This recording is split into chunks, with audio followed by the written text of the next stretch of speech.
In the ancient kingdom of Israel, a significant political and cultural shift occurred with the marriage of Ahab, king of Israel, to Jezebel, daughter of Ethbaal, king of the Sidonians. This union was not merely a romantic endeavor but a strategic alliance designed to fortify the bond between Israel and the Phoenician city-state of Sidon. Ethbaal, Jezebel's father, was not only a king but also a high priest of Baal, the storm god worshipped by the Phoenicians. Jezebel, steeped in the traditions and religious practices of her homeland, brought with her to Israel an unwavering devotion to Baal and his consort, Asherah. Ahab, known for his pragmatic approach to governance, saw in this marriage an opportunity to strengthen his kingdom through economic and military alliances with the powerful Sidonians. However, this political maneuvering had profound religious and cultural implications. Jezebel, with her strong will and determined spirit, was not content to merely assimilate into Israelite society. Instead, she sought to reshape it, actively promoting the worship of her native gods. This marked the beginning of a turbulent era in Israel's history, as Jezebel's influence over Ahab and the kingdom grew. Chapter 2: Promotion of Baal Worship. Jezebel's arrival in Israel heralded a dramatic religious transformation.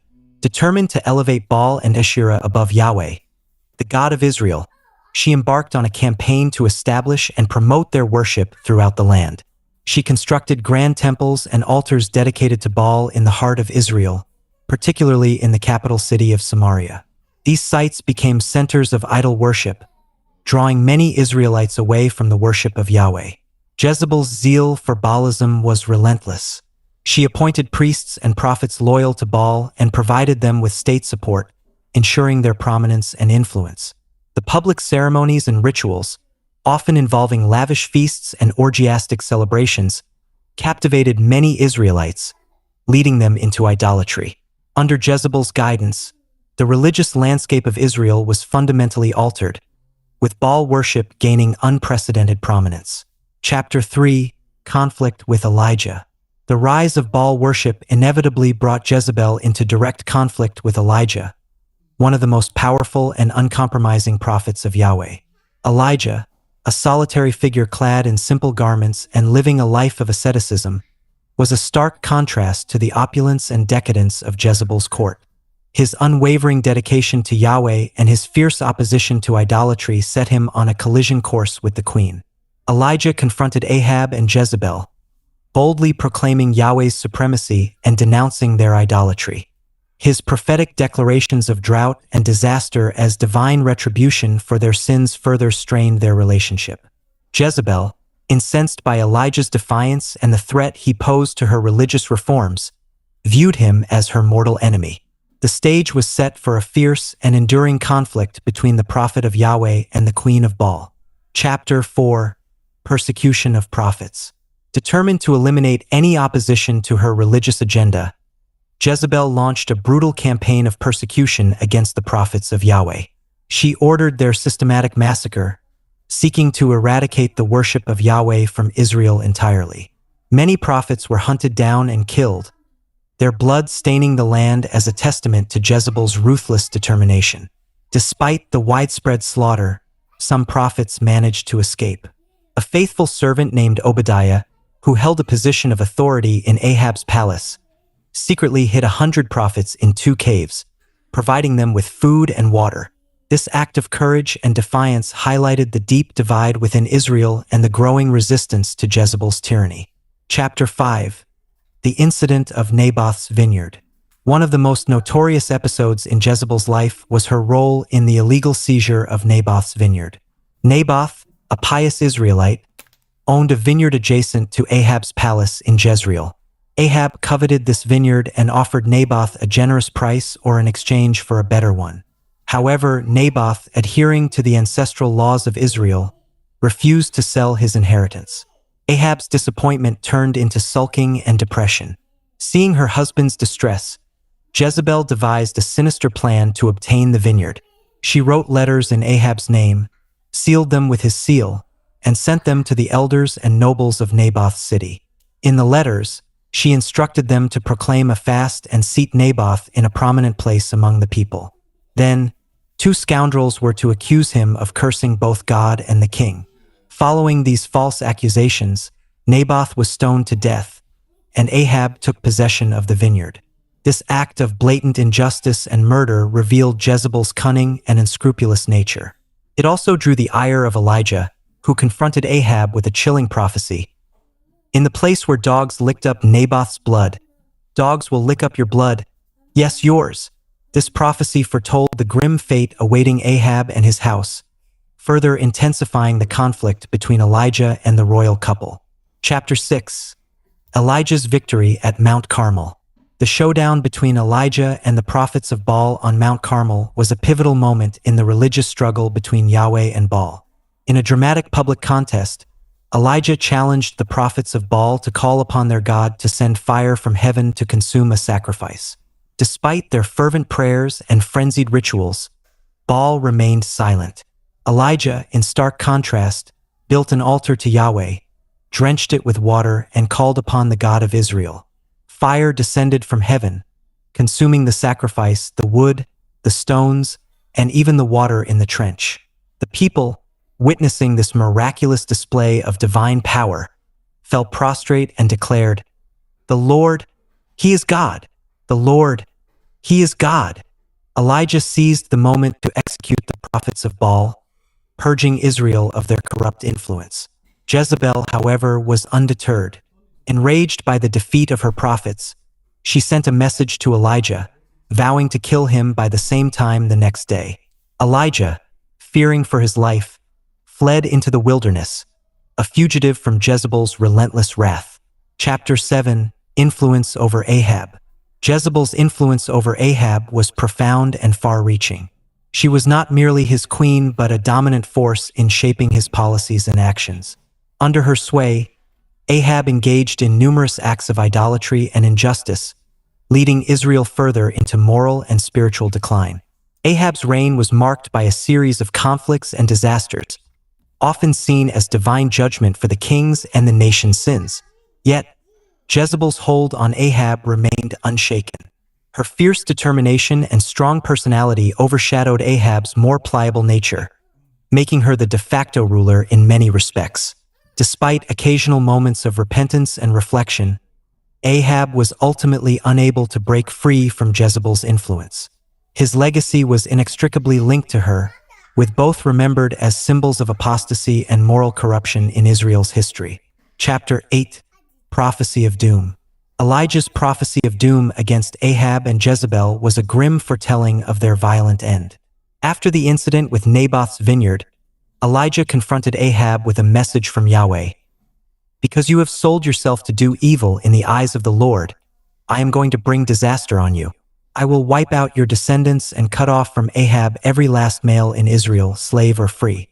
I will make your house like that of Jeroboam son of Nebat and that of Baasha son of Ahijah, because you have aroused my anger and have caused Israel to sin." Turning to Jezebel, Elijah delivered an equally dire prophecy. "Dogs will devour Jezebel by the wall of Jezreel." This prediction of a gruesome death and the complete eradication of Ahab's lineage cast a long shadow over their reign. It underscored the severity of their sins and the inevitability of divine retribution. Chapter 9. Attempted murder of Elijah. Jezebel's hatred for Elijah knew no bounds. After the defeat of the prophets of Baal at Mount Carmel, she vowed to kill Elijah, sending messengers to hunt him down. Her relentless pursuit forced Elijah to flee for his life, seeking refuge in the wilderness and eventually finding solace on Mount Horeb, where he encountered God in a still, small voice. Despite her efforts, Jezebel was unable to capture or kill Elijah. His survival and continued prophetic ministry were a testament to divine protection and the enduring power of Yahweh. Jezebel's failure to eliminate Elijah only deepened her resolve to suppress any opposition to her rule and religious reforms. Chapter 10. Jehu's Rebellion. The turning point in Jezebel's life came with the rebellion of Jehu, a military commander anointed by the prophet Elisha to overthrow the house of Ahab. Jehu's mission was clear: to eradicate Baal worship from Israel and fulfill the divine judgment pronounced by Elijah. Jehu's rebellion was swift and ruthless. He killed Joram, Ahab's son and successor, and Ahaziah, king of Judah, who was allied with Joram. With the royal house weakened and leaderless, Jehu set his sights on Jezebel, the architect of Israel's idolatry and corruption. Chapter 11. Defiance at Jehu's arrival. When Jehu arrived in Jezreel to confront Jezebel, she remained defiant. Adorning herself with makeup and royal attire, she looked out from a window and taunted Jehu with biting words, referencing Zimri, a previous usurper who had briefly seized the throne. Her demeanor was one of contempt and bravado, even in the face of impending doom. Jehu, unperturbed by her defiance, called out to her eunuchs, asking who was on his side. In an act of betrayal, the eunuchs threw Jezebel from the window. She fell to the ground, where her body was trampled by Jehu's horses. Chapter 12. Jezebel's death. Jezebel's death was as gruesome as Elijah had prophesied. After being thrown from the window and trampled, her body was left to be devoured by dogs, leaving only her skull, feet, and the palms of her hands. This horrifying end served as a stark reminder of the divine judgment against her.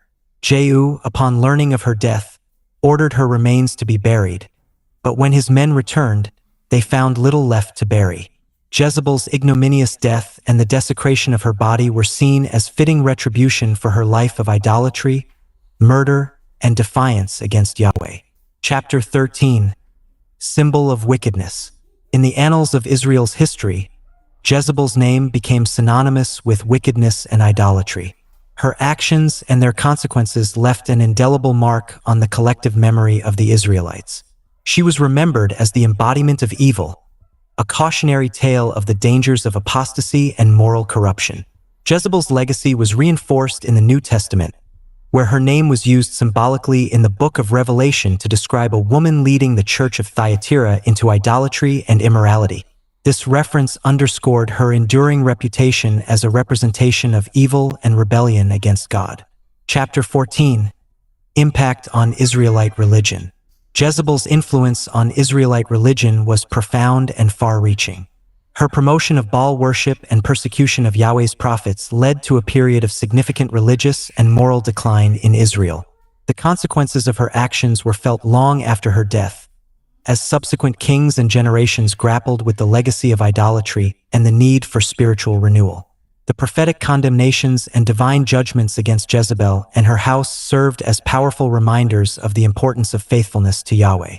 Her story became a touchstone for discussions about the dangers of syncretism, the blending of different religious practices, and the need for unwavering devotion to the one true God. Chapter 15. Lasting legacy. Jezebel's life and actions left a lasting legacy that continued to influence and shape the religious and cultural landscape of Israel. Her story, with its themes of power, corruption, and divine retribution, served as a potent warning to future generations about the consequences of turning away from God. Her defiance, cunning, and ruthless pursuit of power contrasted sharply with the ideals of justice, righteousness, and humility championed by the prophets of Yahweh. Jezebel's life was a cautionary tale, a dark chapter in Israel's history that highlighted the enduring struggle between the forces of idolatry and the call to faithful worship of Yahweh. In conclusion, the life of Jezebel is a detailed narrative of ambition, idolatry, and ultimate downfall. Her story, marked by her unwavering promotion of Baal worship, relentless persecution of Yahweh's prophets, and tragic end, serves as a powerful testament to the dangers of defying divine authority and pursuing personal power at the expense of righteousness and justice. Jezebel's legacy continues to resonate, offering valuable lessons about the importance of faithfulness, humility, and the pursuit of true spiritual integrity.